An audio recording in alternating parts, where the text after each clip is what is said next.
শুরু করেছো দেন আমাকে তো এটা বলতেই হয়। না আপনি তো বিএনপিতে আসছেন, এটা আমি তো বিএনপিতে যোগদান করেছি এবং আমি বলেছি যে তুমিও যদি ছাত্রলীগ থেকে এনসিপিতে যোগদান করো। এটাই তো সমস্যা। এইটা সমস্যা ছাত্রলীগ কেন? আমার ছাত্রলীগ কি বলছিল বলেন তো বলেন। তোমার যে বডি থাকবে আপনি বলেন কি বলছিল? ছাত্রলীগটা করতে না না করতে না না তাহলে ছাত্রলীগ প্রোগ্রাম গেছিল, আপনার নূর ভাই তো করছে, আপনিও তো করছেন, তাহলে কেন করছেন এগুলা? না না আপনার নেতা নূর ভাই যখন করছে তখন সমস্যা নাই, আমরা সমস্যা। ওনার তো পদ ছিল উপসম্পাদক। আমি তো বলছি এটা সমস্যা, আমি তো সমস্যা বলি না না অবশ্যই সমস্যা তো তুমি আমাকে এটা আপনি অসংখ্য টকশোতে বলছেন অবশ্যই। না আপনি তাহলে গণ অধিকারে থেকে কিভাবে না আপনি গণ অধিকারে থেকে বিএনপির এজেন্ডা বাস্তবায়ন করছেন, এটাই ট্রু। না আমি তো শোনো 22 সাল থেকে বিএনপি এবং গণ অধিকার পরিষদের যুগপৎ আন্দোলন ছিল। বিএনপিও সেক্রেটারি থেকে কিভাবে আরেকটা দল আপনি অর্ধেক পাঠিয়ে রাখেন, এটা কিভাবে সম্ভব? তুমি ওই সময় কি তুমি তো ছাত্রলীগে ছিল না আমি কি পদে ছিলাম বলেন?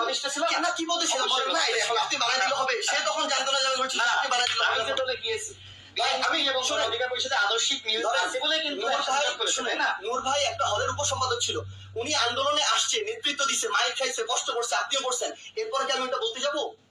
তাহলে আমি তো কিছু ছিলাম না, আমি তো ওইটাকে ফাইট করছি ওইটার এগেইনস্টে।